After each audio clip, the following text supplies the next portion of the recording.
Welcome to Mornings with Matt, personal and professional development training that connects the art of acting with critical life skills and self-mastery. Presented by the Deering Acting Studio.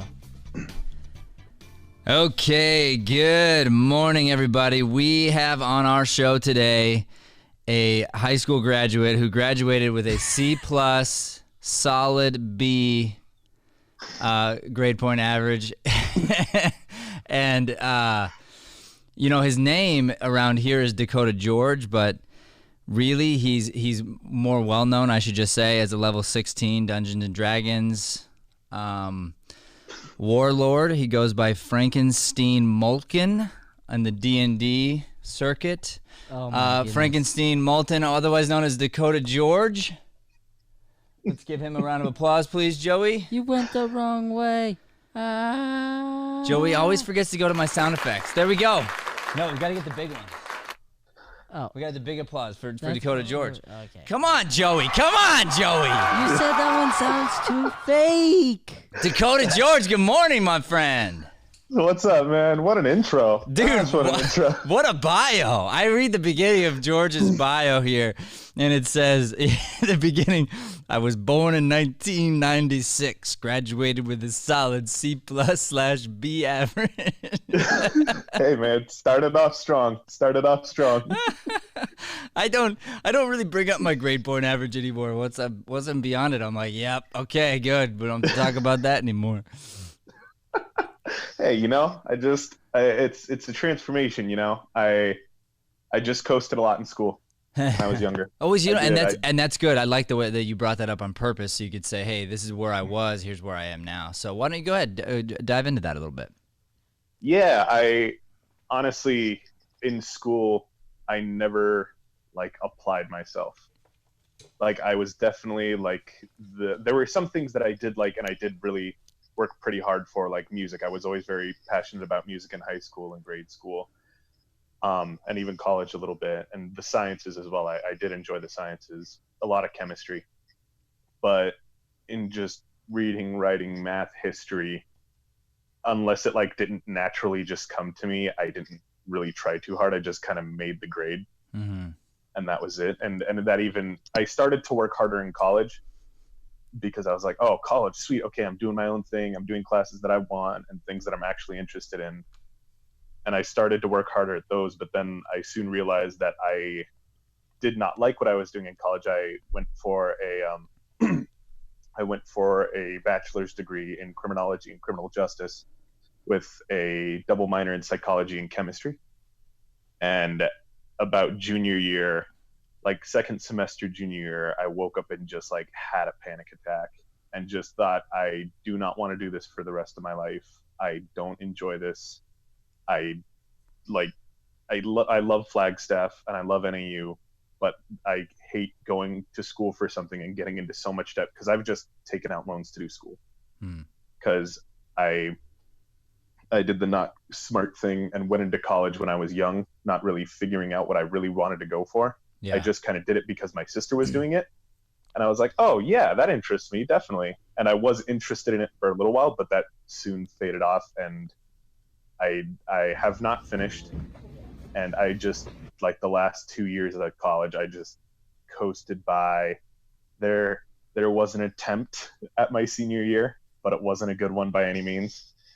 And I was just coasting along in life. And then I stumbled onto you guys, and I found out that. So are you going to finish? Thoroughly. Do you think? Later, probably, or I might just later in life go and get a degree for something else. Yeah. But right now, it is not even on my top 5 for a priority list. Sure. Maybe top 10, but I want to do acting for a career, and I want to just explore all of that in its entirety. And just do that. And I don't really see myself getting a degree for criminology and criminal justice now. And that's fine. I know some people are like, you need to finish your degree. You need to do that. I'm like, I'm not going to take out a bunch more money. I'm not going to try and save up a bunch of money and stress myself out over school for something that I don't really want. So how much longer do you have in school? like less than a year.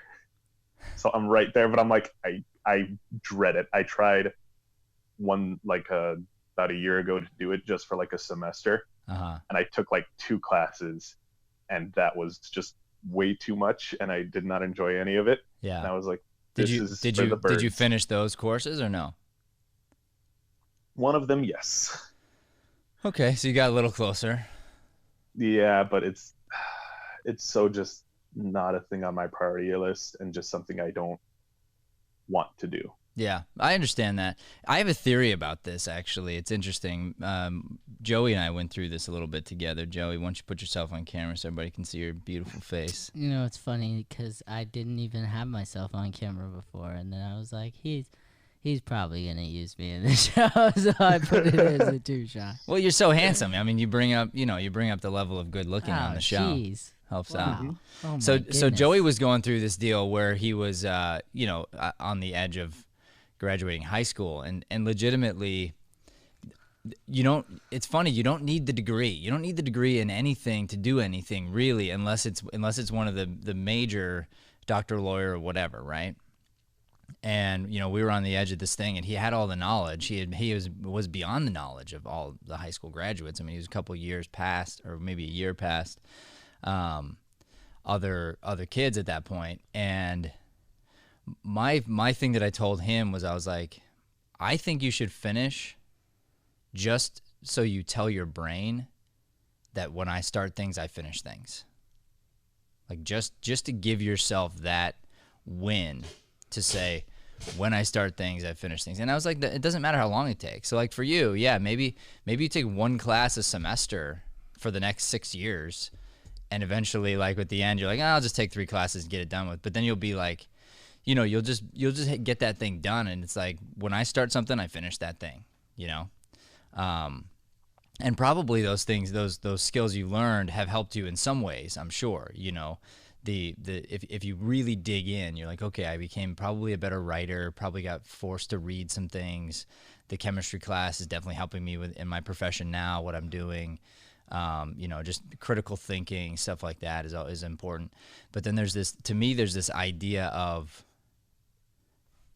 especially if you dread it, there's something to that where you tell your body, you tell your brain, I don't care, man. It doesn't matter if you want to do it, like, you're going to do it, and because that same mentality will seep into the rest of your life. It'll seep into your workouts. It'll seep into your routines. It'll seep into your acting, truthfully.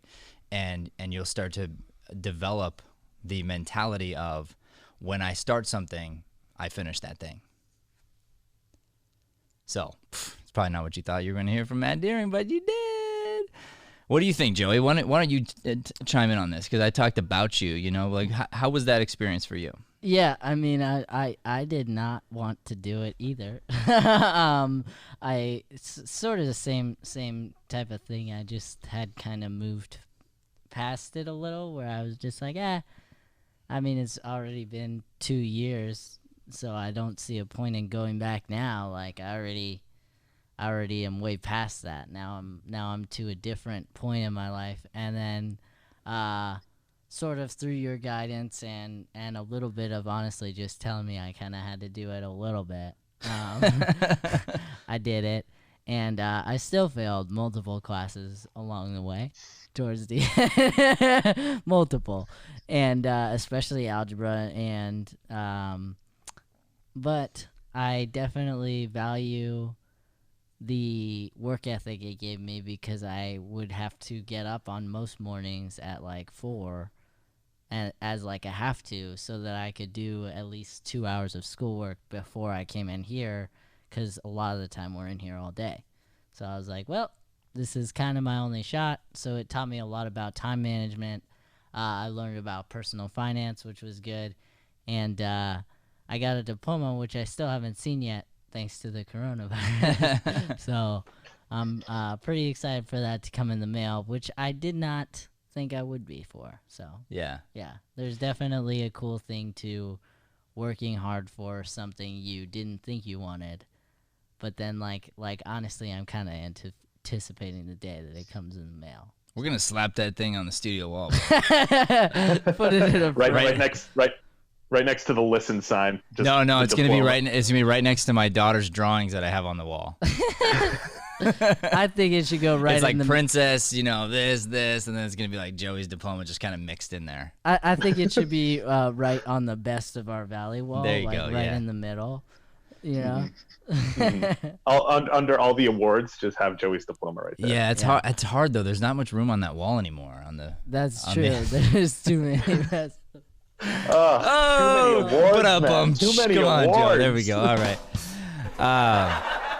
Yeah, and you know what? You could be too. You could be like the professional athlete, like you said. Like you can come back anytime and get a degree in anything, or just get this one real quick, and then you might have another study. So this could be something you do 5 years from now. But there's that idea of, mentally, knowing when I say I'm gonna do something, I'm gonna do it. You know what I mean? Even especially when it gets hard. And to me, I think that's a good mentality to have. Okay. So I was stalking you a little bit on Facebook this morning. I noticed. How did you know? Oh, because I was liking your stuff. That's right. Yeah, Joey. I was like, Joey I said, like "Hey." that. I like that. I like that. Joey was like, "Hey, we're not friends on Facebook." I'm like, "Oh, okay." And I looked, and it was just in my notifications that Matt Deering like this, Matt Deering like this. I'm like, "Oh, okay, cool. He's been on Facebook this morning." And there was a reason that this morning was so important that we were friends on Facebook, because I'm going to go ahead and pull up a little clip from your Facebook. Wait, not yet. Not yet? Oh. See, I got all excited. I mean, we're gonna do that. All right. We're gonna do that. I'll pull him back over. Before we do that, I wanted to bring up another clip that I saw that I thought was really funny. You had Michael Cera next to Jesse Eisenberg, next to who was it? I mean, I could pull that up. Who was as it? well. Who was the other one? Yeah, but go ahead, pull it up. Yeah, I got you. It's just like this little meme thing. Do you have the live going next to you? No, I don't. Well, you're gonna miss this little bit here. All right. Let me take him. And while you're grabbing the live, everybody else who's watching live right now, go ahead and hit the subscribe button on our channel. And Dakota, you need to hit the subscribe button too. And I am subscribed. Are you? Yes. Dang it! I am. thought for sure I was gonna get another subscriber. Now you already are. All right. This is the photo that Matt. Oh, We go back. There this we is go. the photo that Matt is talking. Now bring about. bring in his square and put it on the end. Oh, okay. Oh gosh, I'm gonna be upset, aren't I? No, you're not gonna be upset. It's hilarious though. All right. You put this up for a Put different this in reason, a but I just thought, corner. like, I don't know if you even noticed, but it's Michael Cera, Jesse Eisenberg, Adam Sandberg, and like it's funny, like the progression of people, like it looks like they're the same Oh person. yeah. Well, and it's, You fit right it's on like the end of that dude. Like you just stick your face up close to the camera and it's like that's you, especially when you had long hair. Like Also, did you know how much you looked like you fit into that progression? Yeah, actually, I got that a lot when I was in high school. Which one? All of them? Andy Samberg. Oh, okay, yeah. I got that one. I actually got put in like the yearbook in high school because like they had like a lookalike for celebrities, and everyone's like, "Oh, they look like this," and I'm like, "I look like Andy Samberg with just like long hair and Yeah. it's curly, cool." it's And I also get that. it doubles as the evolution of Squirtle and Pokemon for those nerds out there. So Hell yeah. that's what this is right here. Matt's like, "What's Pokemon?" No, my son's What's into Pokemon now. So you're right. I'd never even heard of it You before, got but my son's you. into it, so therefore I'm into it. Yeah, You that's know. awesome. So now I'm learning all about the Charmander and the all the Pikachu and the yeah. stuff and the things. All right, And, should we and, pull the, up the and, video the, and the now? who and the who wants it. But yeah, no, I got that so much in college too. Like I think it was like every other, like twice a week, someone would be like, "Oh my God, you look like Andy Samberg," and I'm like, "I know." I know. I get that a lot. You I'm want kind a of a, picture or? Please stop talking about it, okay? I don't want to be tackled by the press right now. So I want to talk about one moment here before we get to something else because I have a little fun thing I want to do with you. But so you mentioned also in your bio like how when you came to Deering and you sort of had this like, oh, I'm gonna go into acting, and you kind of found your way there. there was this moment, and I want to talk about this because Shay wrote a blog about this topic, and she had the same experience you did, or similar anyway. And she had a bachelor degree in acting and had been acting her whole life. Like, she had all this experience, but she had a similar vibe that happened. So you said, and you wrote here, and I didn't know this, you stared at your phone for a while before you called. So tell me about that. Like, what's going on in your head, and why do you think that was? It was actually really funny because leading up to this, I emailed different agencies, and because I was like, well, I need an agent. Like, I knew that for sure. And so I emailed them because I got a recommendation from someone who works in radio. Like, hey, get an agent, ask these agencies for acting classes and see who they recommend. I'm like, okay. So I emailed, I believe, 3 agencies. None of them got back to me. And I was like, all right, great. Starting off strong. Except it was the Layton agency.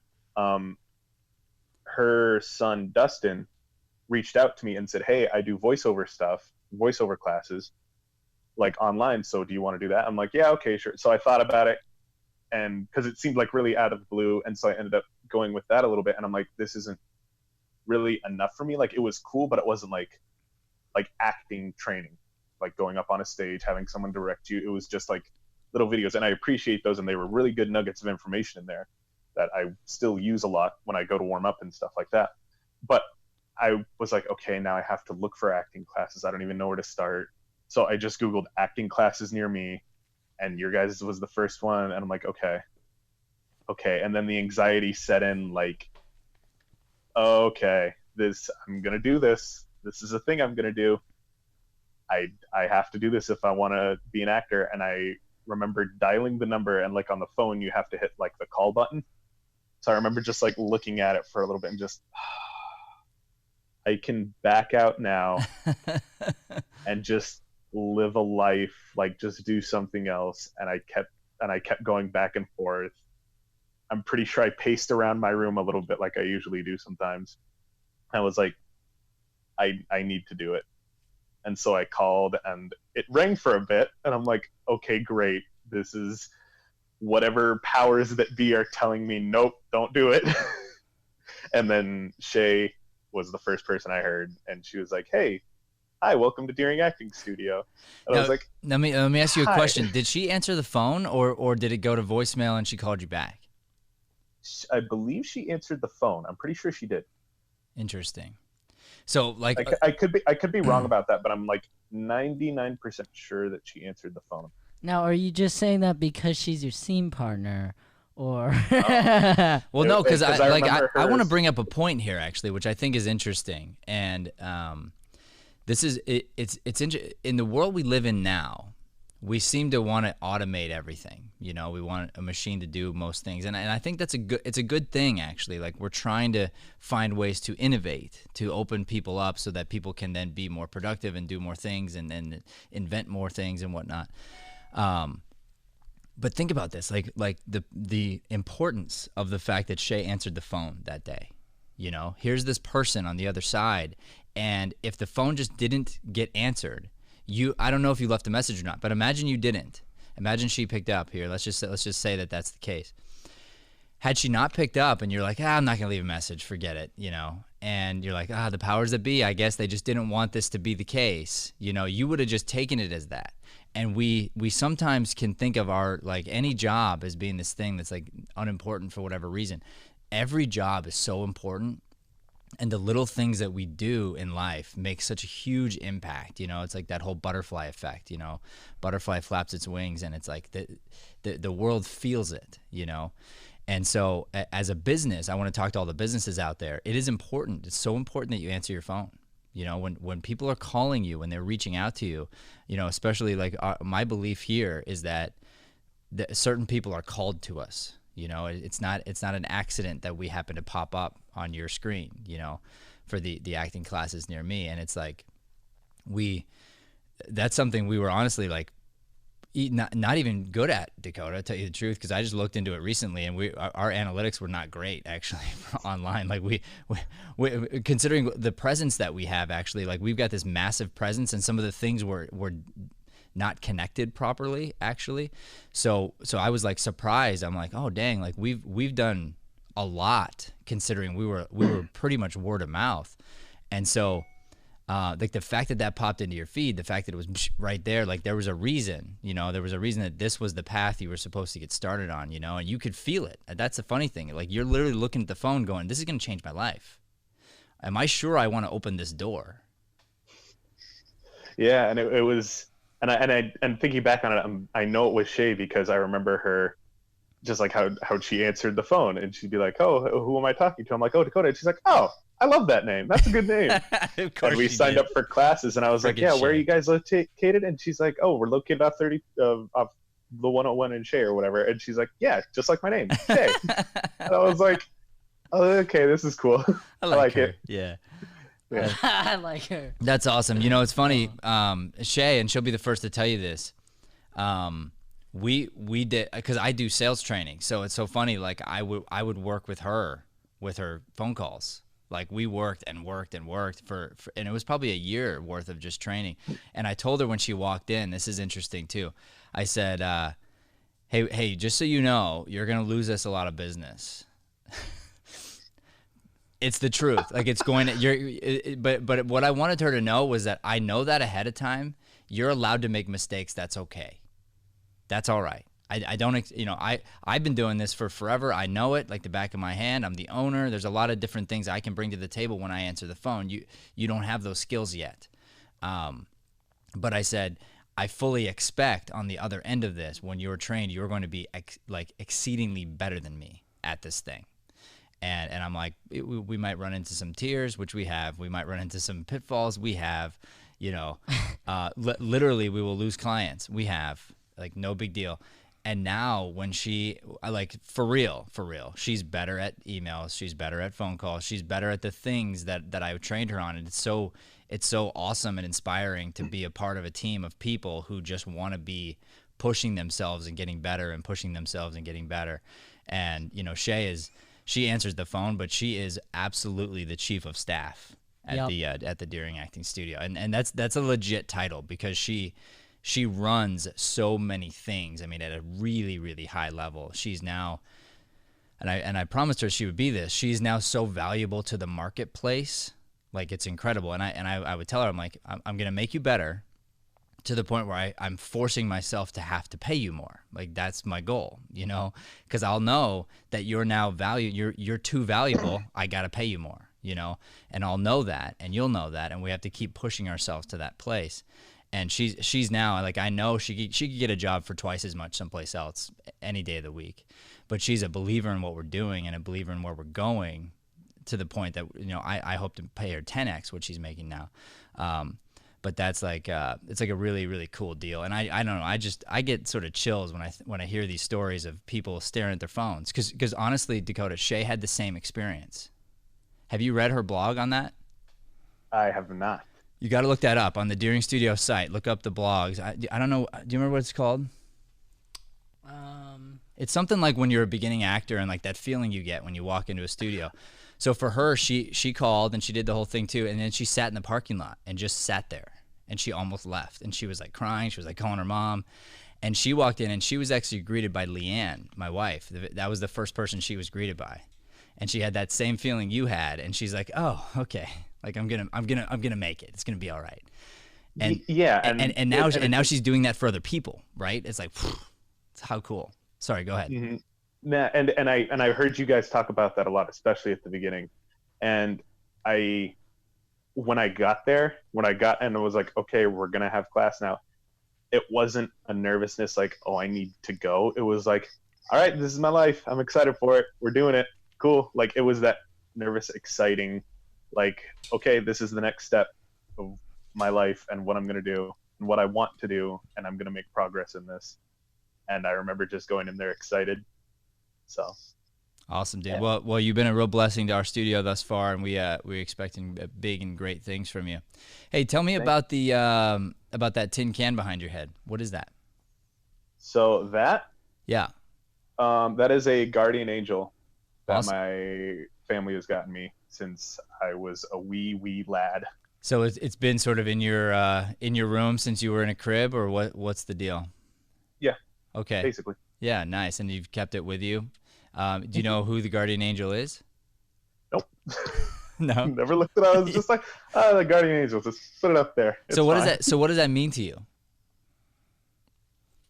Um, I know that it's, and thinking about the picture, that it's a picture of two just younger kids and they're going somewhere. I think I like just looking at it in passing, and the angel is kind of looking over them, kind of like guiding them along. All right. You grab that thing. We're gonna take a look at this thing in up close. I'm too into this thing now. All right, give us a little close up here. Oh my gosh, it's beautiful. Okay. All right. So, oh wow. So look at this. Okay, so they're crossing this bridge, right? Mm-hmm. What do you see? What did they just get past? Waterfall. No, And a couple dude. a broken The plank. broken plank. And the kids, because they're kids, they didn't see the plank. They're talking to each other. They didn't see it. They would have fallen right through. What happened was the guardian angel came down and just put her hand right underneath that plank, and they just walked right past it. Mm-hmm. Okay. And then the lightning in the background. God, Mm-hmm. always present, always there, Yeah. running the whole show. That's pretty big, dude. So if you think about it, yeah, I love this. I mean, so amazing, and I was drawn to it because, I mean, here you go. It's like you and a blank wall, and then there's something on the wall. It's like, hey, that must be important, that thing. Yeah, So, it's over my bed so all the time. that's like a faith thing if you think about it. So how are you tied into your is your family religious or anything like that? Religious. Religious. I haven't heard of that one. Yeah. Is that a new Yeah. new doctrine? Basically. Is there some Catholicism somewhere in there? Yeah, so my dad, we don't really talk about it too much, but when we were young, when I was younger, we definitely went to church a lot, Yeah. and I was definitely raised Catholic. And I just, for a long time in my life, I was like, okay, I'm into this, I believe this, and then just like it started to fall off, and I started growing to, well, maybe that's not, maybe God isn't really a thing. Like I just kind of, going through life and just questioning everything and just trying to find your own way. Yeah.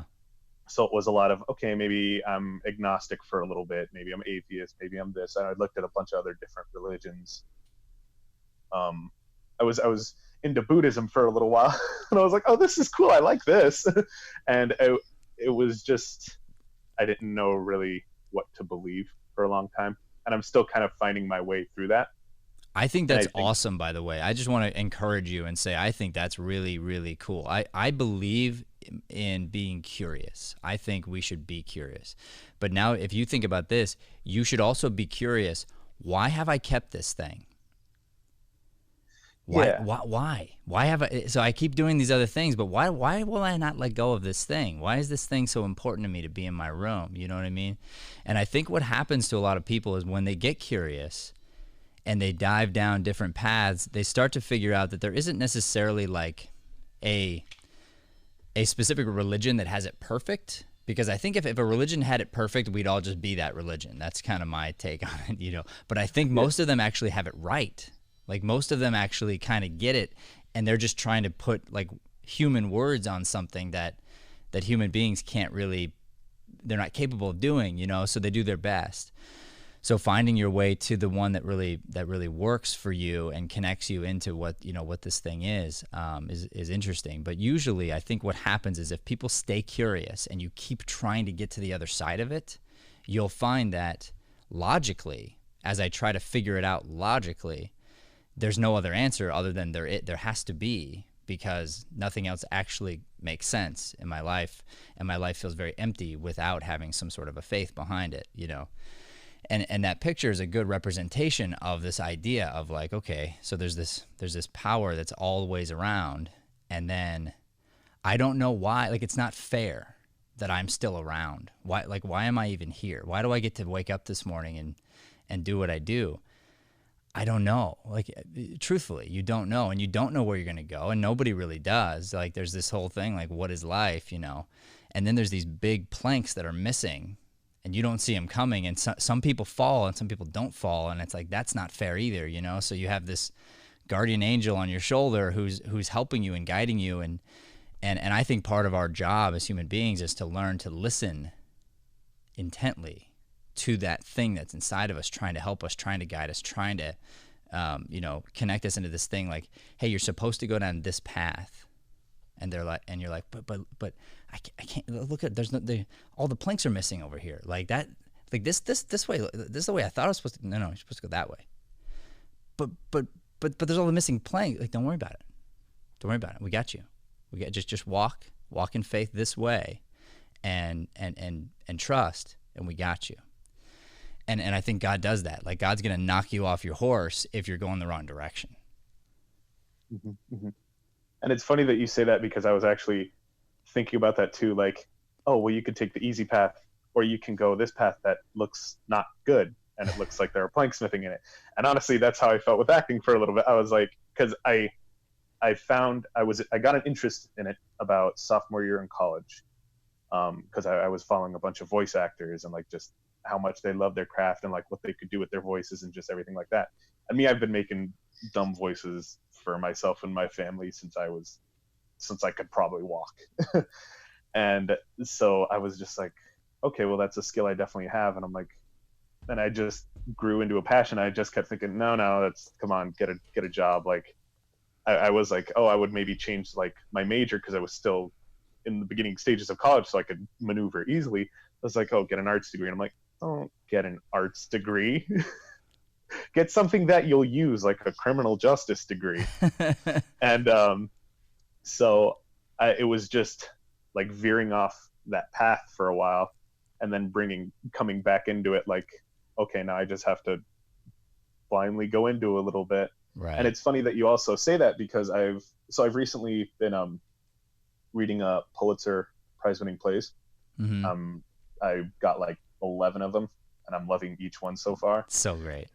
Oh, I love them. And there's one, I'll see if I could find it, that it was, I just got through reading Doubt, a parable.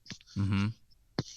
And it was the opening like part that the writer did. It was basically like, when there's doubt, it basically says that someone is on the verge of growth. Mm. And when you're doubting something, it's good that you're doubting that, because you're going to grow, whether you grow into a different path or you grow into the path that you're in now, and you're going to do really well in that path. And I'm like, okay. Yeah. Like, honestly, it's been weird. Like, in this acting journey I've been on, like, all just these signs have popped up, like, oh yeah, do this. Or, you know that feeling you get when you act? That means you can do it. And it's like, oh, okay. Yeah. No, that's good. Really I love strange. that. And we can learn so much from these writers and these great plays. And that's a lot of times actors ask me, how can I get better? And I'm like, you just need to read, you need to write, and you need to be working as an actor every day. If you want to be a working actor, then you must work as an actor every day. Right? He just quoted his own. I just quoted myself. Right. That was on. And Joey just caught me doing it. Yeah, I did. but it's so true. Like, that is the soundbite I wanted to give Joey, so that Joey could take that and be like, I'm going to put that on Twitter. You know. There you go. You like that? You like what I did there? Oh no, I know. Okay, yeah, I got you. Yeah. So good, but for real, like, here you are, you're reading great plays, and not only are you reading them and getting better as an actor, but then you're using what the playwright is telling us and saying, how can I get better as a person? Because to get better as a person is to get better as an actor. You know, they 100% fall in line with each other. So here you are, like, figuring out, okay, well, in life, I guess I should be doing this thing. Well, guess what? That applies to improvisation specifically. And I know you love improv, but this idea of, I say, if you should fight to live in a place where you're uncomfortable, where you can become comfortable in the uncomfortable. You can become peaceful in the unknown. Because the unknown is where all the fun is. That's where all the good is. That's where all the juice is. That's where all the funny lives, is in the unknown. When you know what's going to happen and the audience knows what's going to happen, then all of a sudden it's like you tune out because it's boring. I want to watch a performance when the actors have no idea what comes next. Then I'm like, well, since they don't know, I don't know. Therefore, it's exciting to me.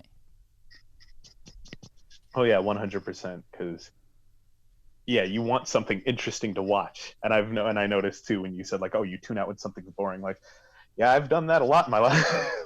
Yeah. Like, specifically with school, I'm like, oh, this is boring. Just tune out. Think of something else. Yeah. Do it later.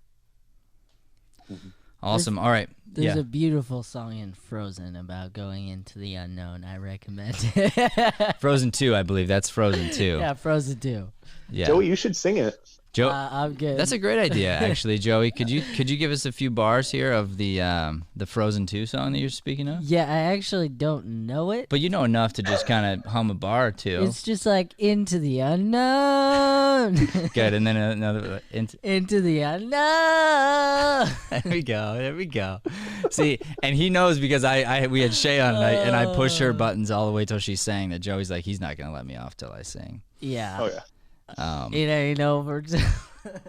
All right, so Dakota, we're gonna. I want to do something here. Let's go ahead and start to bring that clip up, Joey. Oh, great. So we've got an improv clip of you that I pulled from your Facebook.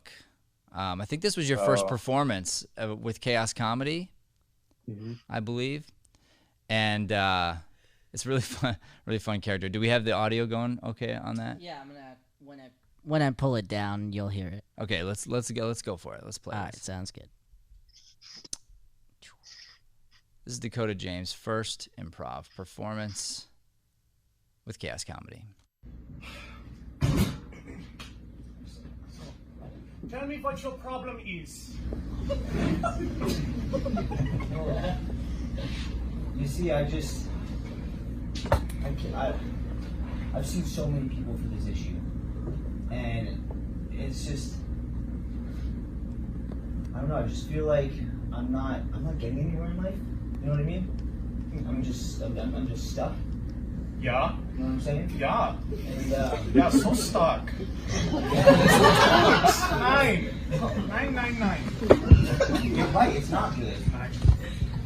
But I'm just trying. Like, I thought that I heard that you were really good at what you do, so I decided that I'd reach out to you, and maybe you'd be able to fix my problem for me. Well, Joseph, you came to the right place. I can fix your flatulence problem, but it will take some time. But I will need to get you the right medication.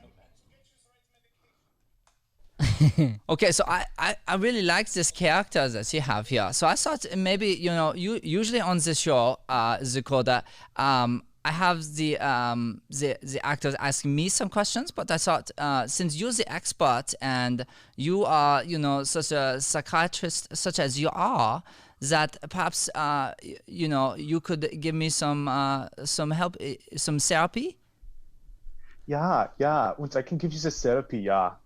So how long has you been studied to become the doctor that you are?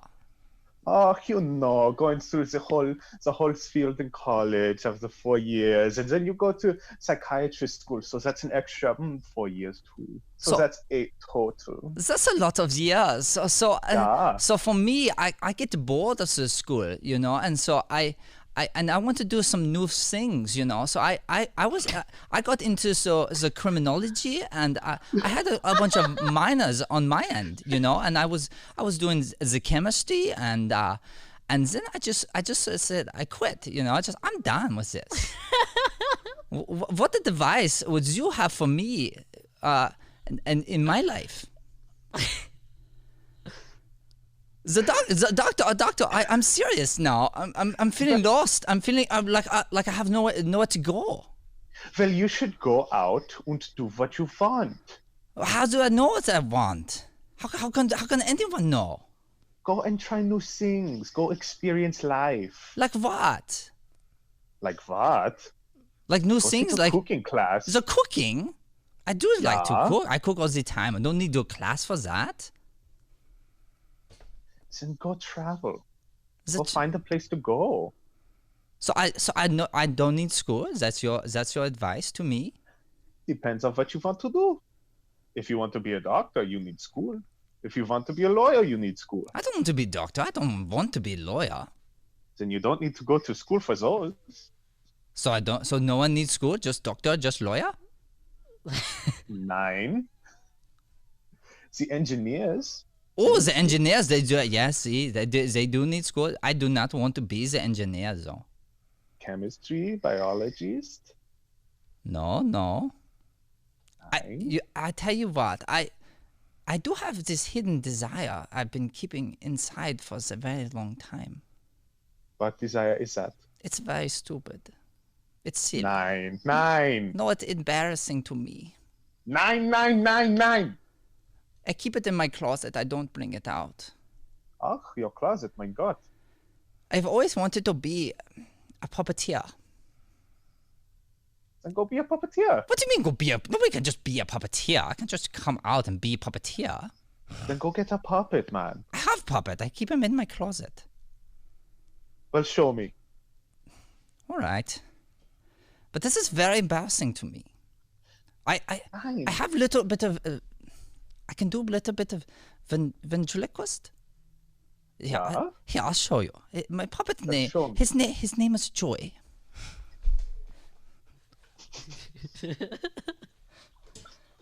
Joy, get out of the closet, Joy. Joy, get out of the closet. Oh, he's a feisty one, that one. Joy, get over here, Joy.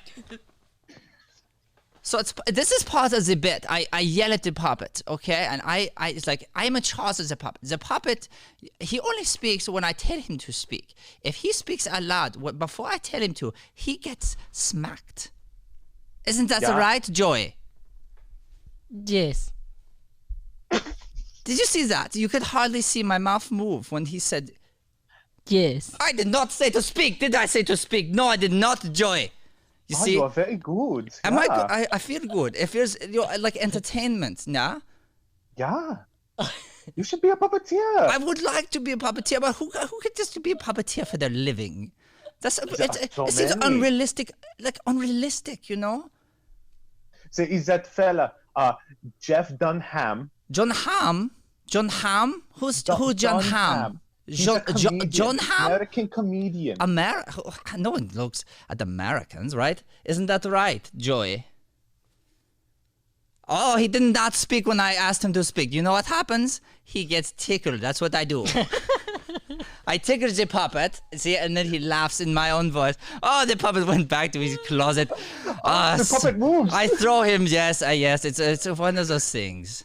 That was very good, yeah.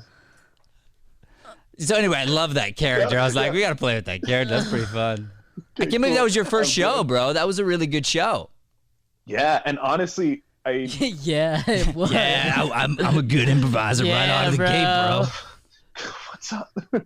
But like, it was so different. Like, and Joey told me after that too. He's like, dude, you attacked the stage, and honestly, because it's when there's an audience, like an actual audience of people that I don't know, and just like instead of it being like classmates or like you guys being like, oh, we're sitting here in a chair, we're the teachers kind of a thing.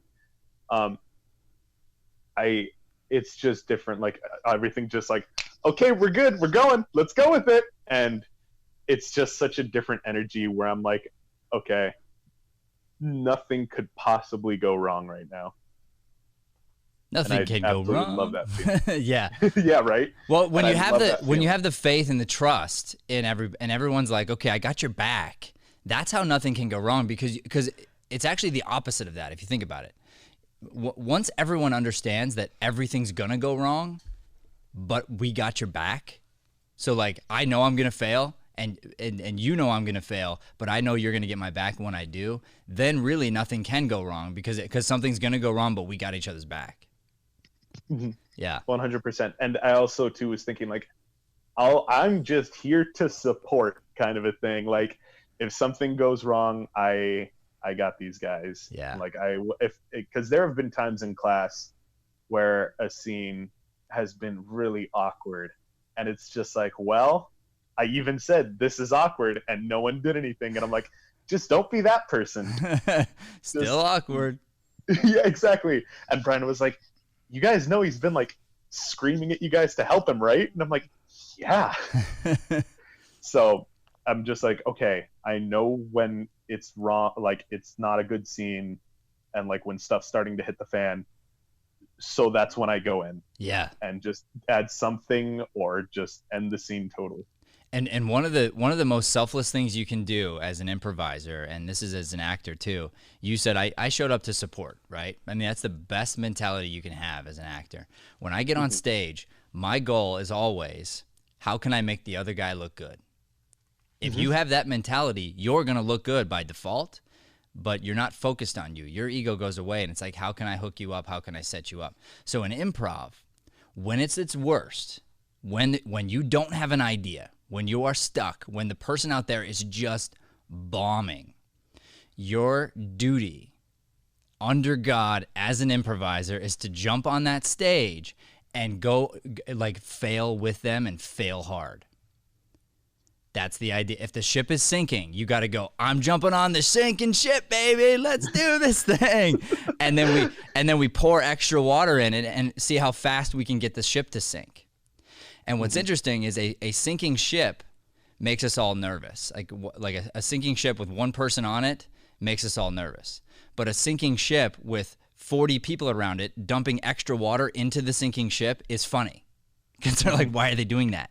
And then that saves the scene every time. If you're willing to jump in there and be on board with the thing that's failing, the thing inevitably comes out of failure and into something else. The ship becomes a submarine. I mean, and then it's like, oh, that's why they were dumping water on it the whole time. Well, we didn't know that. We didn't know that. Exactly.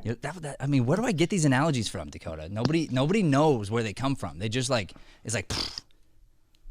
Dakota. Of course, I'm gonna quote myself tomorrow. I'm like, a wise man once said about improv.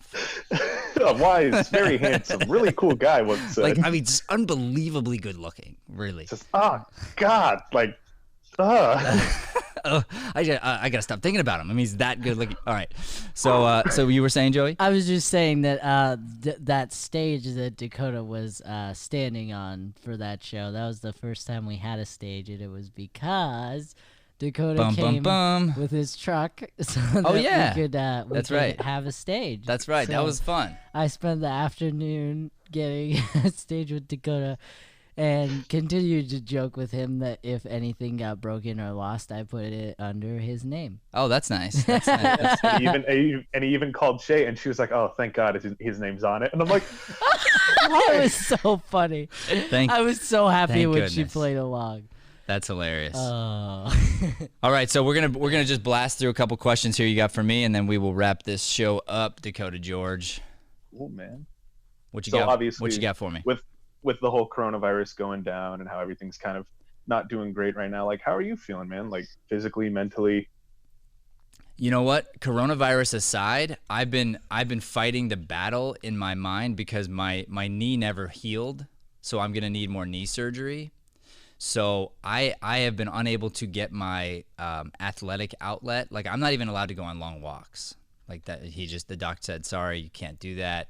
You got to just stay off it, and then we're gonna have surgery when we're allowed to have surgery next. You know, so that's the battle of like trying to get in a place where you're eating right, trying to get in a place where you can do some form of exercise, and thank goodness for Scotty Scheller, who's an actor here, and he's a trainer and really, really giving dude.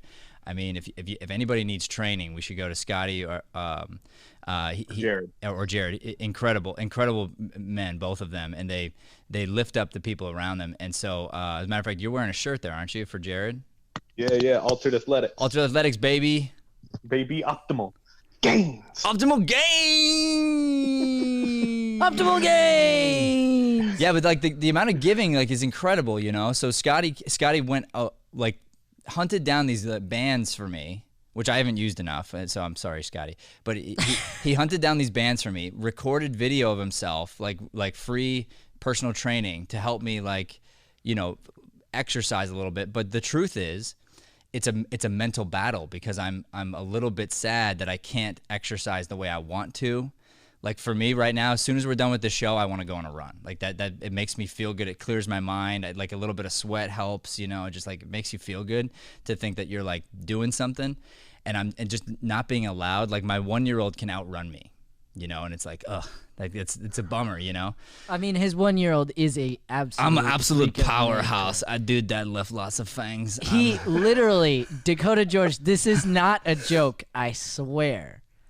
I sat on a metal tricycle and the kid pushed me. Because I'm 12 months old. 120-pound Joey. I'm 12. He pushed me. It's easy for Fen, but around it's not hard. the basketball court twice. Twice. You just had the in Rocky 3 when he's fighting the Russian dude. That's the kid you had.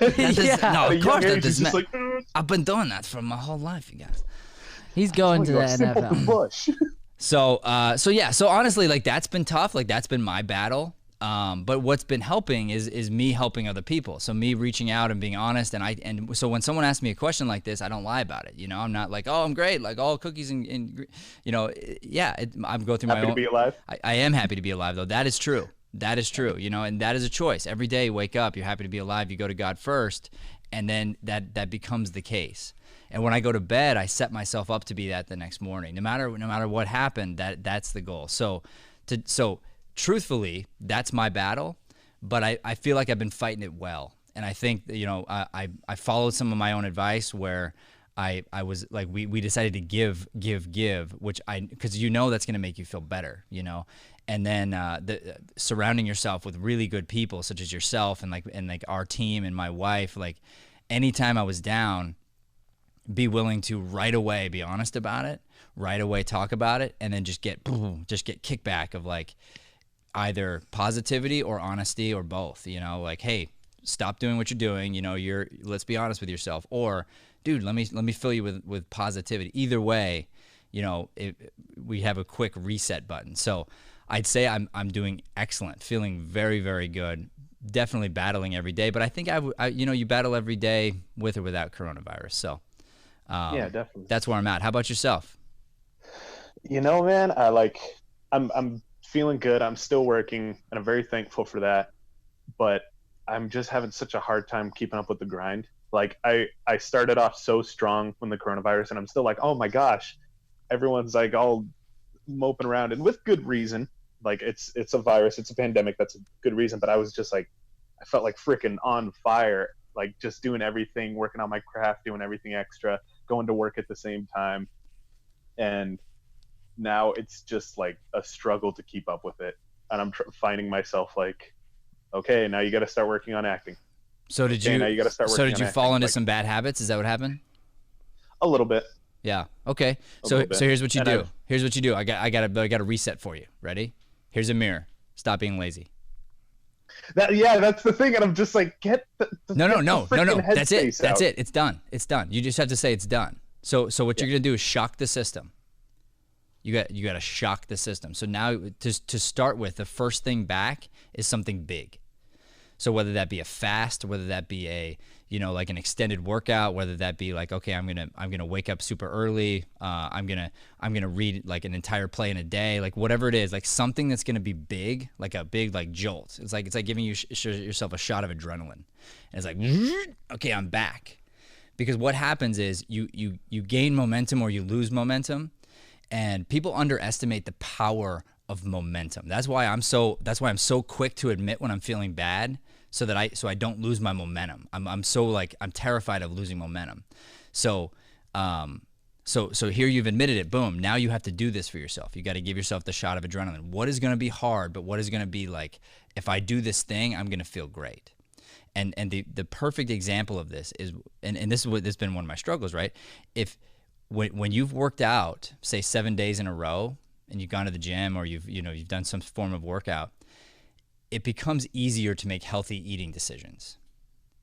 If I've been eating healthy, or I fasted for 5 days, or I've been eating healthy for a week or two, all of a sudden I have this desire to work out. I didn't have a desire before. Like one thing adds to the next. You start to build momentum.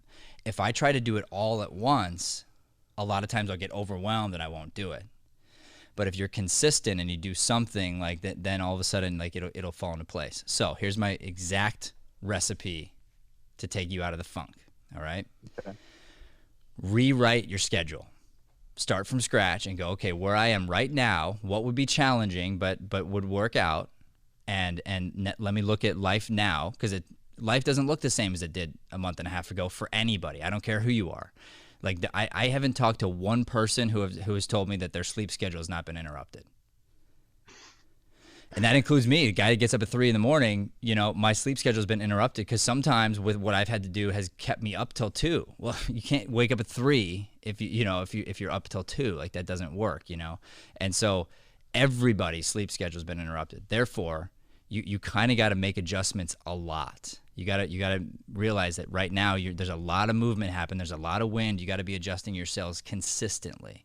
So adjust your sails. Okay, what's ideal right now? What would make me feel like $1 million right now if this were the way I was crushing every day? And maybe before you were doing 2 hours of acting or something crazy, and now you're like, okay, honestly, I got 45 minutes for sure. Like I know I can do that. Plug that in, you know, and just really have like a disciplined, habitual thing that you're okay, I'm going to stick with this for a week. Lay that out, and then today, give yourself the shot of adrenaline. Do something big, something massive. And we're going to be watching everyone who's tuning in, and myself included. Now I know you on Facebook. I'm looking for the post. You're looking for the post? End of the day today, it's like I did this big thing. I did this big massive thing. I feel amazing. Tag us in it. Yeah, tag back to the studio. I'm looking for it. I'm waiting all day. Cannot wait for this big explosion to happen on Facebook. It's going to be coming from Dakota George's Facebook, and it's going to have that ripple effect. And then what's cool is you get to affect the rest of the world in that way too, because you're going to come out and say, I did this thing. I feel good about this thing. I feel awesome. I'm energized. I'm ready. I'm refocused. You'll start a conversation, even if it's with one person. Then they'll say, hey, how did you do it? And you'll say, hey, either tune into the show and watch. There's a spot in there right there where he talks about it, or give me a call. I'll tell you all about it. And then you get to help the next guy. All right? Okay. There's your formula. All right. You got it? Okay. All right. Okay. It's going to be big. It's going to be Gonna massive. be huge. Oh, yeah. Gonna be extremely, tremendously huge. It would be as big as my hands. It really will. All right. So what's the next question, Dakota George? So since I've been reading all these plays and I still have a couple that I need to go through, how do I go through the play as a reader and then as an actor? And like, how do I kind of analyze the play as an actor? Because I find myself kind of mixing the two as I'm going in. So like I read the Kill Deer first, which I absolutely loved. And I found myself kind of like picturing it in my head and like what I would do while I was reading it. So I'm trying to like figure out how to enjoy it both as a reader and then go back and do it as an actor. Yeah, that's a great question. And I don't want to take credit for this because I know I heard it from another coach. I think it was Larry Moss, but this is the advice I heard. So I'm just going to give him credit in case it was him. You read the play 3 times as a starting point is what he said. So you read the play 3 times as a starting point for your character work. So once as a reader. And what that means is you sit back with a cup of tea, you don't try to do anything except for just like, and take yourself out of it. Just imagine characters. Just like let yourself enjoy the play like you're reading a Harry Potter book. You know, just kind of like get into the world and just sit back and enjoy. The second time you read it, you go much slower and you read it like a scientist. So not as an actor, as a scientist. So now you're going through and you think when you think scientists, think magnifying glass. So I'm trying to zoom in on these little tiny details of like you were doing with the play Doubt. So like there's this little tiny moment here and then you see it And then as you're reading, you go, oh, wait a minute, that looks just like the thing I zoomed in on earlier. And then you go back and forth like a scientist would. You try to look at clues, and you're like, oh, totally. He connected that word to what he said in Act 1. That's incredible. And then you start like making notes. And so the science behind the script is this phase 2. Phase 3 is you look at what character you play. So now you take, it's like, this is the character that I am in this play. How does my character fit into this world? So how does my character fit into like the first part, the reading part? And from the scientific point, how does all the science affect my character, and how does my character affect everybody else in the play? So then you're reading it a third time from sort of your character point of view, and just seeing, how does my character see this world? How do they interact with this world? What is known to them and what is not known to them? So there's your 1, 2, 3 punch. So that ideally, the first time you read it, just sit back, take your shoes off, kick your feet up, enjoy reading the play. Then you go back in, and that's when you're going to take all your notes, and you're going to just like zone in, maybe even do research online, like just like really dig in a second time. Then the third time, you approach it from a character's perspective. How does my character interact with everybody else in the play? How does the science affect them, etc.? Okay, awesome. Yeah, I'll definitely do that, because I know that, like, I've heard you guys mention it, like, oh, read it once as a reader and then as an actor. I'm like, okay, I find myself melding them together, but okay, that definitely helps. Yeah. And then another question: how can I consistently make the most interesting choices as an actor, and like improvisation and acting in general, like in like a play? Like, how can I make interesting choices in my movements, or in improv, how can I make interesting choices in the scene? I think that's a great question, first of all, and I think the answer is very simple, and that is you stay humble. The way you can make interesting choices and continue to be interesting is to not think that you're already there. So whatever choice you've already made, you've already come up with, assume there's a better choice, and continue to stay curious. Continue to listen to instinct, continue to, like, just because you were a scientist once doesn't mean you even did it right. You go back, you do that again. You know, you're always looking for, what are some nuances, what are some like very specific details that I can dive into. And then a lot of times the best choices come off of really good listening of the other character, or other things that are going on. So sometimes you'll realize, like, oh, I had this character choice, but the way that this other person's acting is really interesting to me, and it affects me in a different way that I didn't expect. Let me play with this choice instead, and you'll find that your singular choice is usually never as good as the choice that comes out of like the group mind mentality. So my advice is to think, you're never done. You're never going to stop growing. You're never going to stop developing, even if it's a specific character in a play, or your improv, or anything you're doing. Stay curious, stay growing, stay in a state of like, I don't know, and I'm just trying to get better. Then you'll find ways to get more interesting than you were last year. It's the actors who work to a certain level and like, okay, I'm going to work up till I get an agent, and then I'm going to stop training. I'm going to stop trying to work on me. Then they start making the same choices over and over and over again.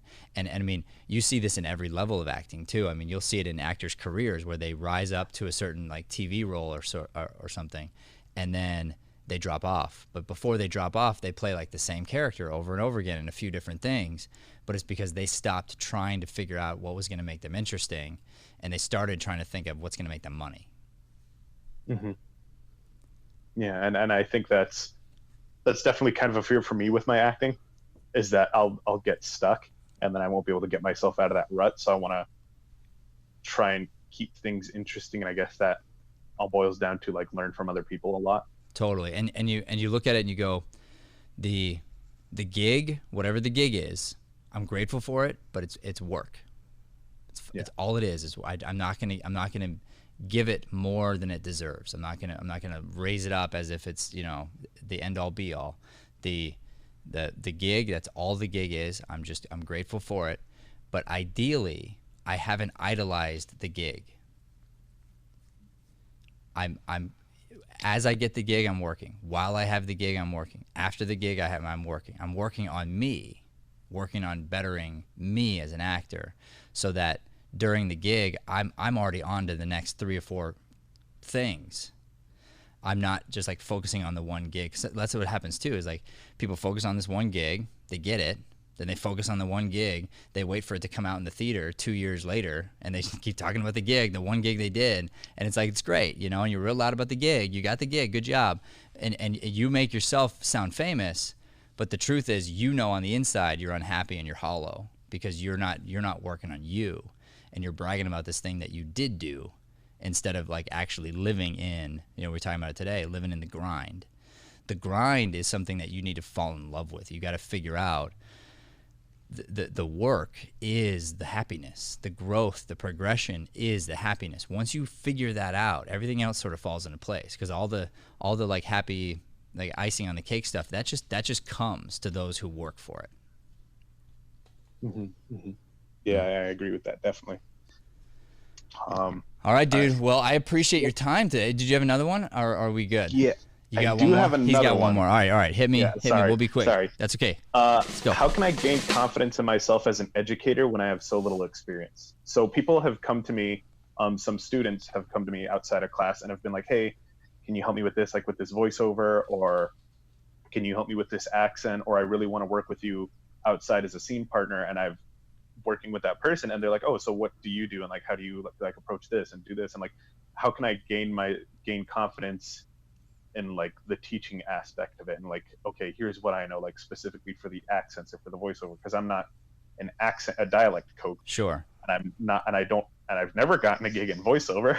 So, but they're like, oh, okay, how do you do it? Like, how can you help me with this? And I'm like, I find myself saying, hey, I'm not a dialect coach, or I'm not a voiceover coach by any means, but here's kind of what I do. And I want to like gain a little more confidence in that, but I have a hard time doing that when I have so little like experience in the field. I mean, the dialect stuff, that's a little bit easier to me, but everything else, like with the scene partner and acting, I've only done acting for like a year. So I was on the phone with someone the other day, and they were trying to sell me a product, and I was very interested in the product. And we got to the end of about an hour we had together. And I hung up the phone, and I told Joey, I said, we're not going to work with these people, unfortunately. And he's like, oh, why not? And I said, well, he didn't have the heart of a teacher. He had the heart of a salesman. He wasn't legitimately trying to help me understand the problem. He wanted to make the problem sound bigger so that he could raise himself up to be the one that we needed. I think if you approach it from the heart of a teacher, and you are humble, and you give credit where credit's due, then you have nothing to worry about. So let's take me just a few seconds ago, right? I refused to take credit for the read the play once, twice, 3 times. Now I've put my own spin on that. These are my words, not his words. I don't even remember specifically who said it. I think it was Larry Moss. But here I am trying to pass the credit off, because the truth is, that's the truth, right? I heard it from someone else. I give this other person credit. So if you approach the person from humility, but also don't dog on yourself either. There's a reason they're reaching out to you. You know, you've done enough. You are working. See, if you're in the grind, you don't have to land a gig. It's not about landing the voiceover gig.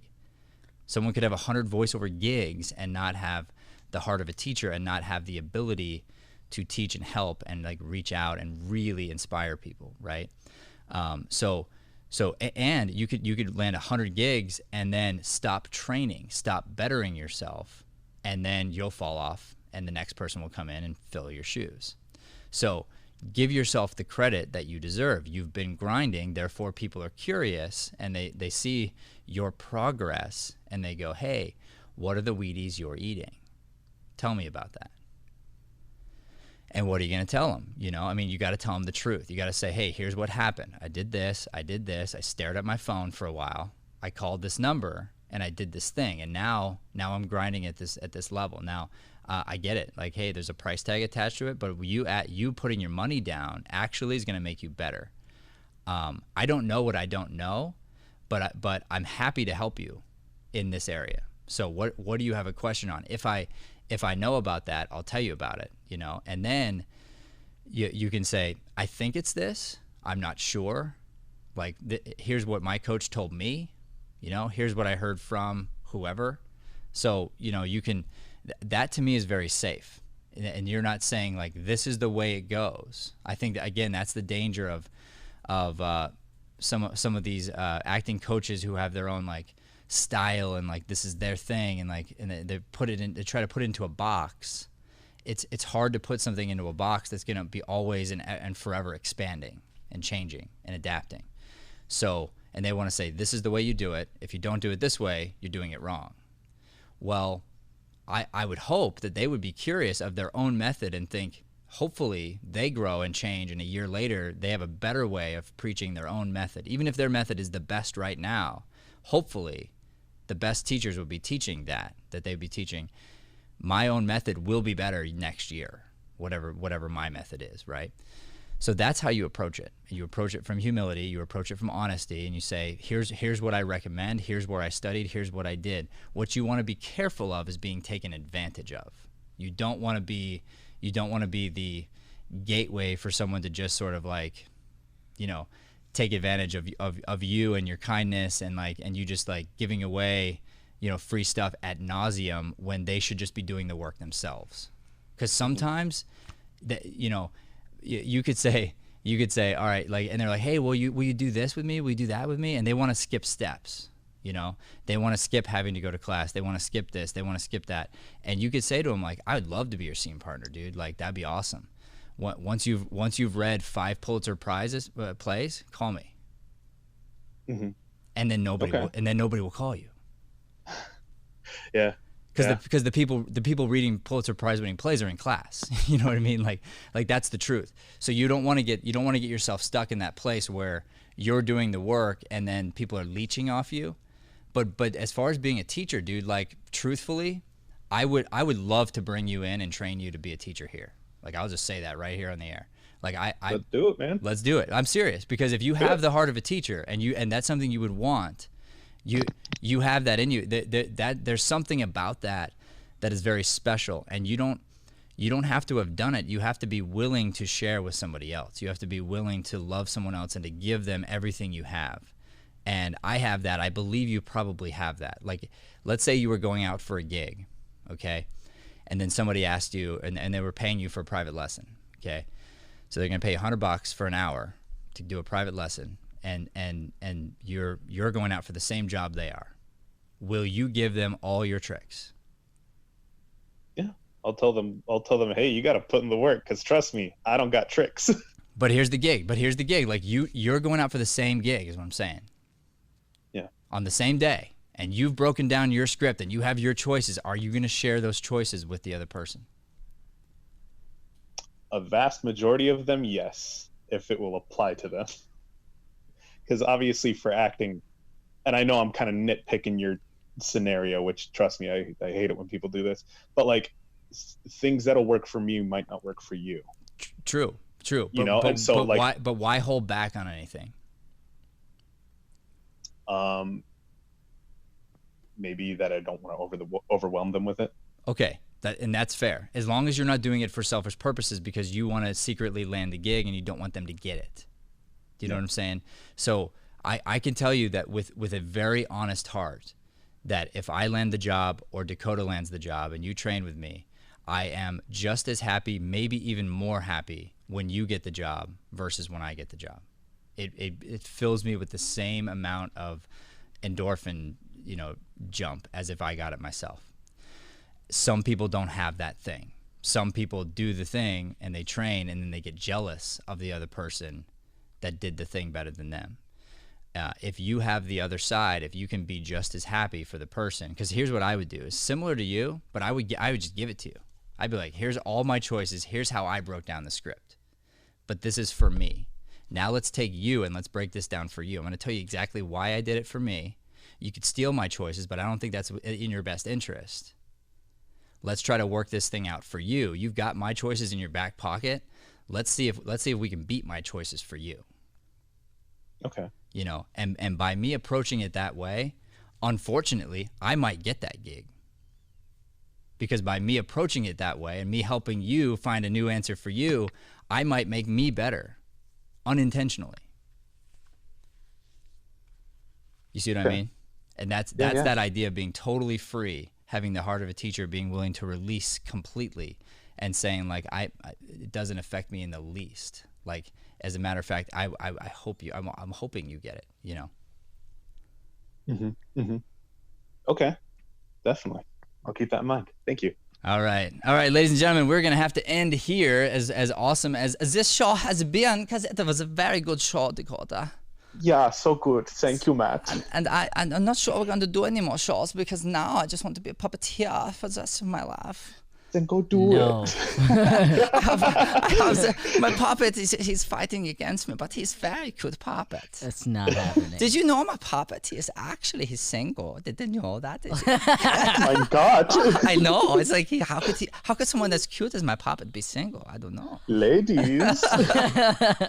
All right, everybody. Thank you so much for watching. This has been Mornings with Matt. We had Dakota George on today. You can follow him on Facebook. Highly recommend you do. He's got some funny things on there, and you'll learn some things about Dungeons and Dragons for sure. So go follow Dakota at Dakota James George on Facebook, and on Instagram he is at wittynamegoes_here is his Instagram handle. Oh, and he's got a Snapchat as well, which is KOTA2762. That is how you follow Dakota George. And please do us a favor, subscribe to this channel. Man, that's the best when you do that. When we see the subscribes, it's like, just makes us like cry.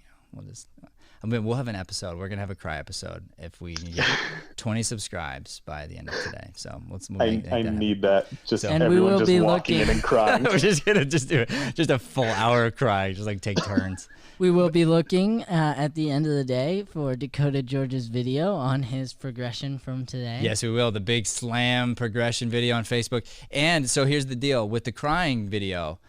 55.5 minutes will be filled with Shay. And then the rest of us will take up the other hour. All right, so thank you so much. You follow us here on our YouTube. You can follow us on Instagram and Facebook and all the TikToks and the channels and the things that we do. We would love to have you subscribe, like, share this video. Thanks so much. God bless. Have a good day. Thanks for listening to Mornings with Matt. Please like, subscribe, and follow us at Deering Acting Studio to keep up with the latest content. For more information on classes, private lessons, or professional development coaching, visit www.deeringstudio.com. Have a Deering day, everyone.